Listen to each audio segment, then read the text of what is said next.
E aí, pessoal, neste vídeo eu quero falar sobre o primeiro passo que todas as pessoas do mundo deveriam dar, pelo menos aquelas que se preocupam com as suas finanças, sejam elas investidoras ou não, que é sobre montar a sua reserva de emergências e oportunidades.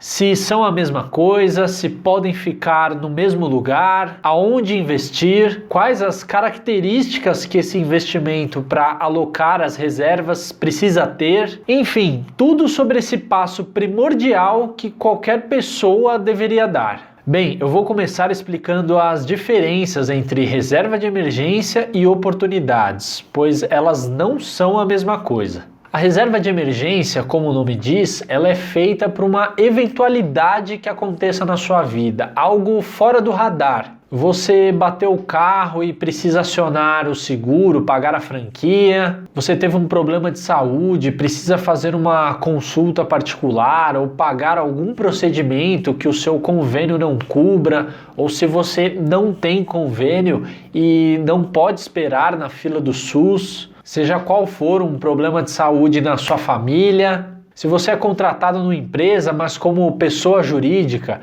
e foi mandado embora, só que você não tem direito a seguro-desemprego ou qualquer tipo de valor como rescisão, então você precisa desse dinheiro para se sustentar durante um período até que você consiga arrumar outro emprego. Essa é a essência da reserva de emergências. Agora, se você tratar ela como reserva de emergências e oportunidades, o que seriam as oportunidades?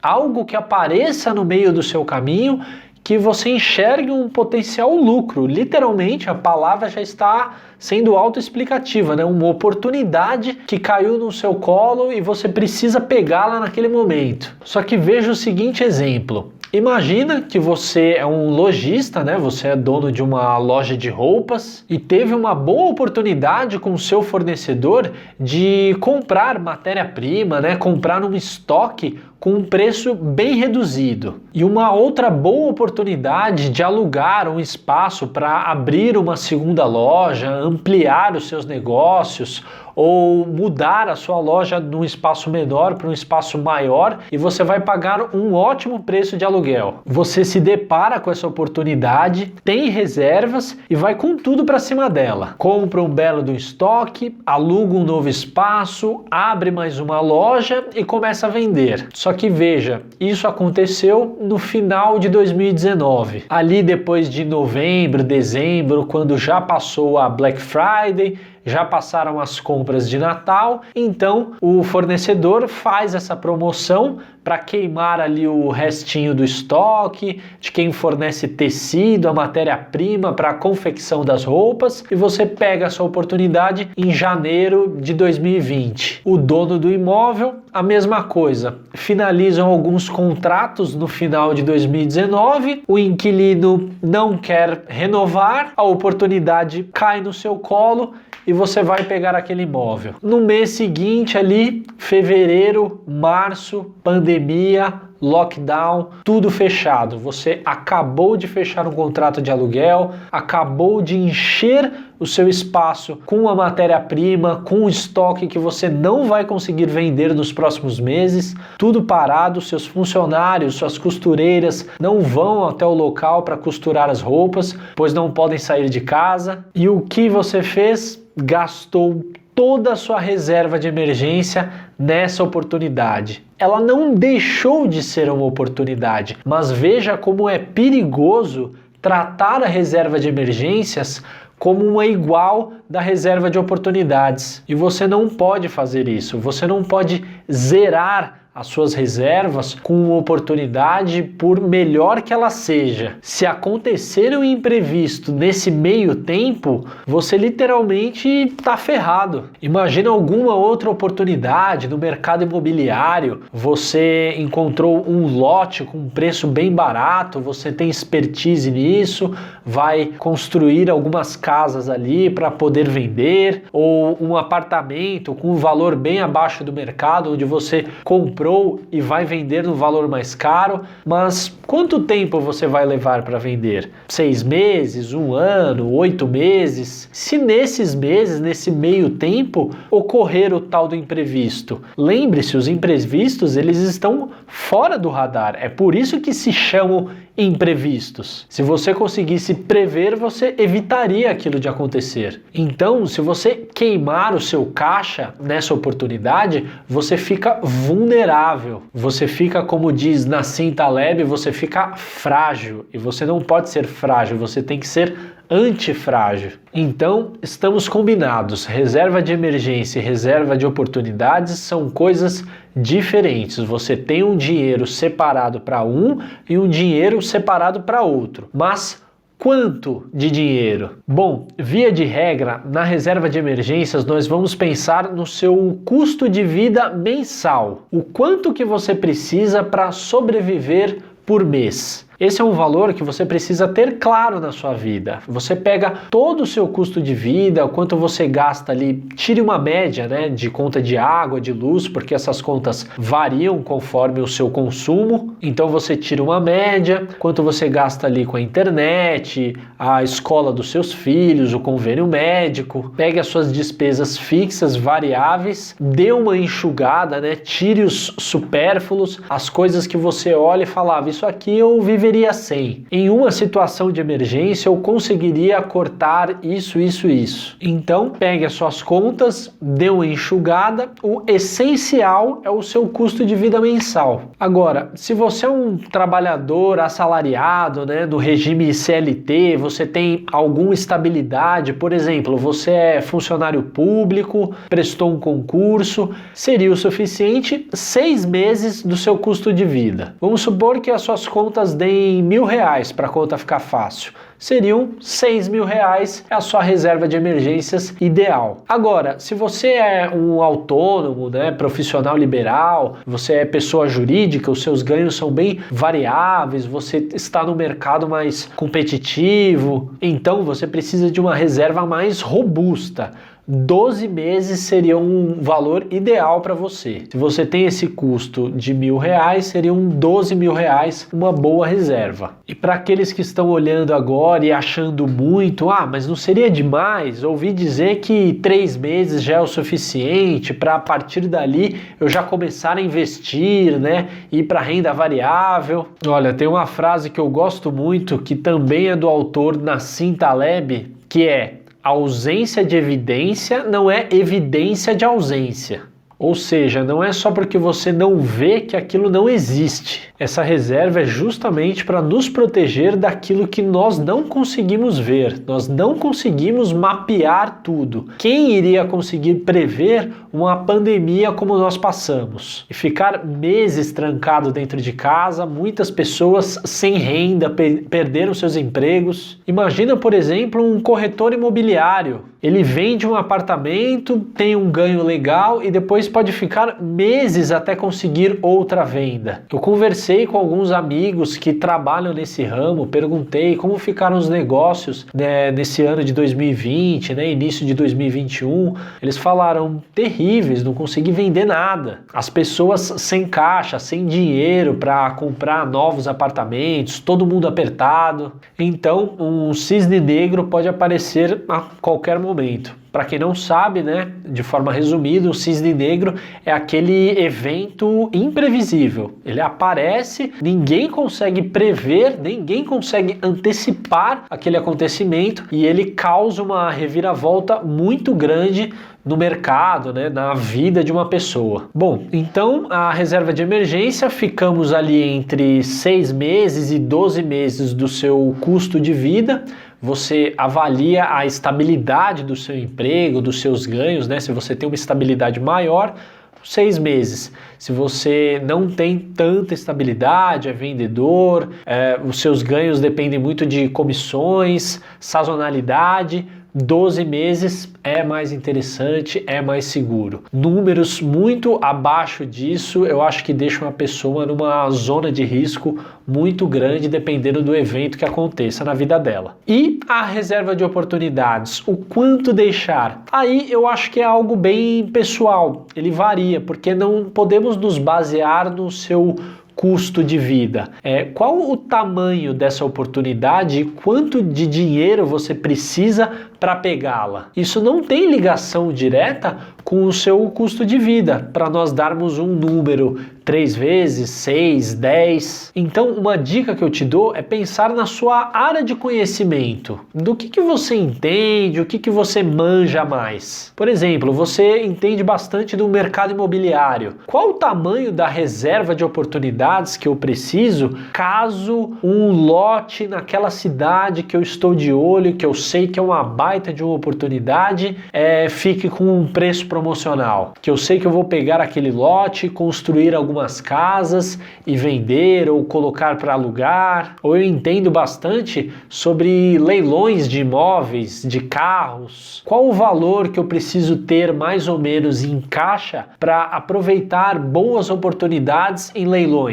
Você é um lojista, como eu dei um exemplo ali, trabalha com confecção de roupas. Quanto gastaria para pegar uma oportunidade e montar um estoque interessante? Revendedora de cosméticos, enfim, você pensa na sua área de atuação, na área que você tem conhecimento para aproveitar oportunidades, que é geralmente nessas áreas que o seu olho vai estar treinado para ver, captar essas oportunidades. Oportunidades aparecem a todo momento, mas nós não conhecemos tudo, não temos domínio de tudo para saber que aquilo é vantajoso. Quantas vezes você deve ter andado na rua, passou, via um lugar abandonado ou um estabelecimento ali que você não dava muita coisa e aí aquele ponto ficou disponível ou aquele espaço que estava ali abandonado para alugar um tempão e ninguém alugava, alguém chegou, pegou aquele ponto, pegou aquele espaço,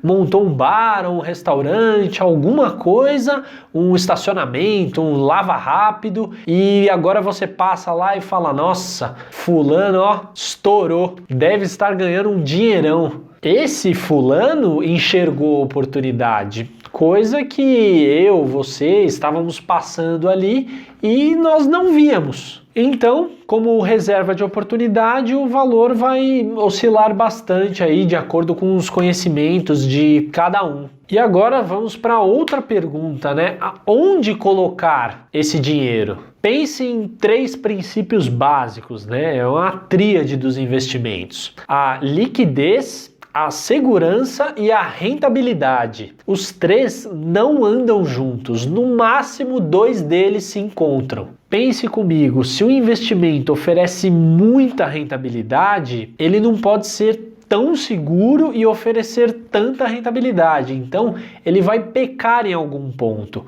Ou ele pode até ser seguro, mas se está com muita rentabilidade, ele vai ter que travar o seu dinheiro, você não tem acesso, então ele tem baixa liquidez. Ao passo que o investimento pode ser muito seguro, como a poupança, por exemplo, que as pessoas consideram bem segura, mas que não rende praticamente nada, inclusive tem uma rentabilidade negativa, né? Hoje perde para a inflação. Então, o que nós queremos em reservas de emergência e oportunidades? Nós queremos alta liquidez, porque nunca sabemos quando que uma oportunidade vai aparecer ou quando um imprevisto vai aparecer nas nossas vidas. Então, aquele dinheiro tem que estar disponível para uso imediato. Você pedir o saque e ter no mesmo dia ou no máximo no dia seguinte. Então, dos 3 princípios, liquidez é primordial. O segundo, segurança. Você não pode correr o risco de colocar um dinheiro lá e sacar menos do que você colocou. Logo, por eliminação, rentabilidade é o que nós não exigimos para esse investimento. Nós descartamos uma alta rentabilidade. E quais os investimentos que atendem esses quesitos? Hoje são basicamente 3. O primeiro deles, o Tesouro Selic. Hoje ele é o investimento mais seguro do país, porque ele é garantido pelo governo e o governo tem a máquina de imprimir dinheiro, então em última instância ele pode imprimir mais dinheiro para te pagar. A rentabilidade é ok para a sua função, porque ela segue a taxa básica de juros, segue a taxa Selic, então ele rende mais do que a poupança.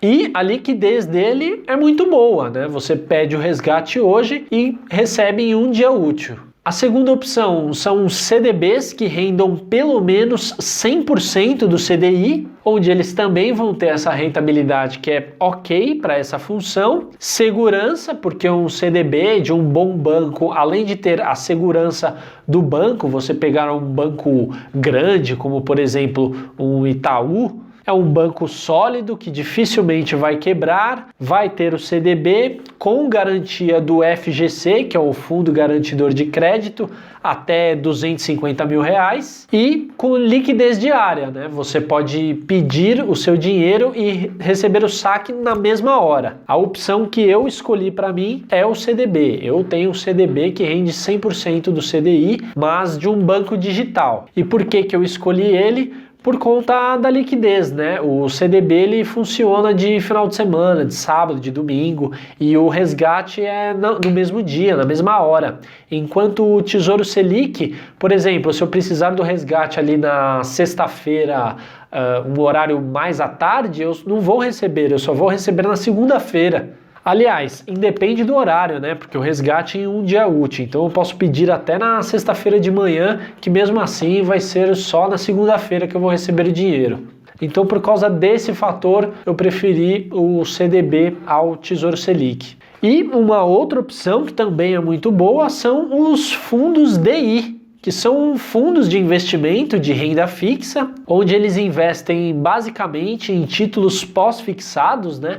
Ele vai investir aí no Tesouro Selic, tem alta liquidez, né? D0, você pede o saque e recebe no mesmo dia. Taxa de administração zero, né? Não pague taxas de administração altas em fundos que são usados para reserva de emergências, não faça isso. E o motivo que eu não uso também é pelo fato do saque, né? Você vai ter que sacar do fundo de investimento e esse valor ele não vai para sua conta bancária direto, ele vai para sua conta da corretora. E aí da corretora eu tenho que fazer um segundo saque para minha conta pessoal, né? A menos que você esteja utilizando um fundo do próprio banco, né? Por exemplo, você tem conta no Banco Inter, no Nubank, ou um fundo do Bradesco, do Itaú, com essas características, e você efetue o saque, aí ele caia direto na sua conta. Aí é um outro caso. Mas no meu caso, como eu invisto pela corretora, seriam 2 saques, né? Um para minha conta da corretora e da corretora para minha conta do banco para eu usar com o meu cartão. Então, por esses motivos, eu opto pessoalmente pelo CDB 100% do CDI com liquidez diária. Não posso aqui deixar de fazer uma ressalva muito importante. Eu já vi várias pessoas cometendo esse erro, né? Tem muitos assessores de investimento que,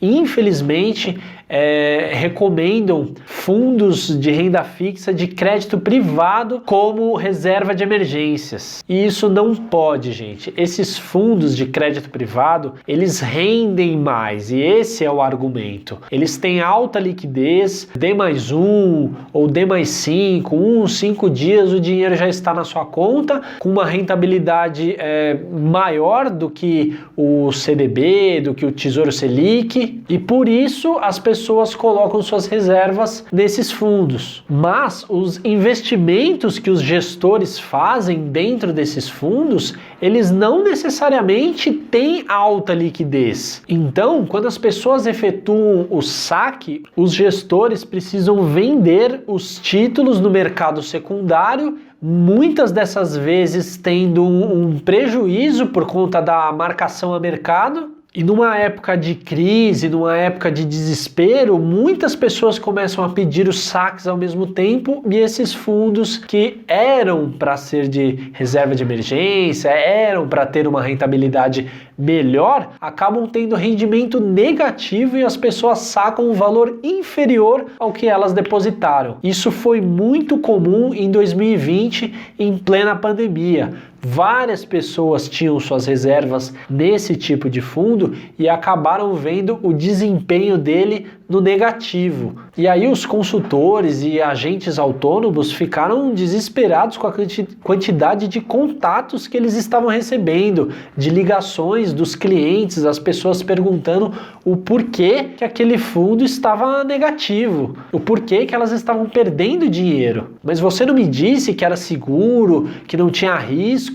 Para vocês terem uma ideia, isso chegou a acontecer até com o Tesouro Selic. O Tesouro Selic, quando você entrar no site do Tesouro Direto, você pode reparar que ele paga a taxa Selic mais 0, uns quebradinhos. Essa porcentagem na frente da taxa é o componente prefixado do título do Tesouro Selic. E ele pode ser vendido ao par, que é quando essa taxa é 0. Ele pode negociar com deságio, que é quando essa porcentagem está positiva, então o preço do título é impactado para baixo, ou com ágio, que é quando a porcentagem está negativa e o preço do título é impactado para cima. Então, algumas pessoas perderam um pouquinho, não muito, mas elas chegaram a ver até o Tesouro Selic rendendo um pouquinho negativo, né? Ele não teve aquela rentabilidade crescente como é comum de se ver com esse título. E isso se deu porque a taxa Selic ficou muito baixa, chegou em 2%,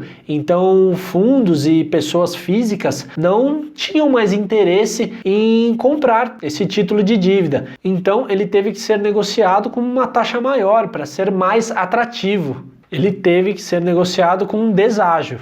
Então, não invistam suas reservas nem de emergência, nem de oportunidade em fundos de crédito privado com resgate curto, né? Com resgate ali 1 dia, 2 dias. Isso não serve. Eles são bons, mas para horizontes maiores. Esse exemplo que eu dei com o Tesouro Selic acontece com muito mais ênfase dentro de um fundo desses. O prêmio vai ter que começar a subir e o preço do papel vai cair com muito mais força. E com muita gente pedindo resgate ao mesmo tempo, o gestor vai ter que vender esses papéis nessas condições e o fundo pode dar prejuízo para você. Então, agora um resumo daquelas perguntas que eu deixei em aberto no início do vídeo. Se reserva de emergência e oportunidades são a mesma coisa? Não, não são, têm objetivos diferentes. Podem ficar no mesmo lugar? Sim, podem. Você tem que ter em mente ali os 6 a 12 meses que é para sua reserva de emergência, para você não torrar tudo isso em uma oportunidade que apareça, mas o local para investir tem que ser um local seguro, um local com liquidez, e a rentabilidade não é algo que você faça muita questão, mas pode estar sim tudo no mesmo local se facilitar a sua vida. Onde investir? Já falamos, né? Tesouro Selic ou CDB 100% do CDI ou um bom fundo DI taxa zero. Quais as características que o investimento precisa ter? Alta segurança, alta liquidez. Essas são as duas principais daquelas 3 que nós falamos. Eu espero que tenha gostado do vídeo. Eu peço uma força para você, uma ajuda. Não deixa de se inscrever no canal. Isso ajuda muito o nosso crescimento, ajuda o YouTube a entender que esse é um conteúdo relevante, esse é um conteúdo de base, é um conteúdo que todos os investidores precisam ter. Eles não podem se arriscar no mercado de renda variável sem uma reserva bem feita. Então compartilha com um amigo, com um familiar que esteja começando nessa jornada e precise desse conhecimento de base. Eu tenho certeza que esse vídeo vai ajudar muito essa pessoa. O meu muito obrigado por ter assistido até aqui, um grande abraço, um beijo e até o próximo vídeo.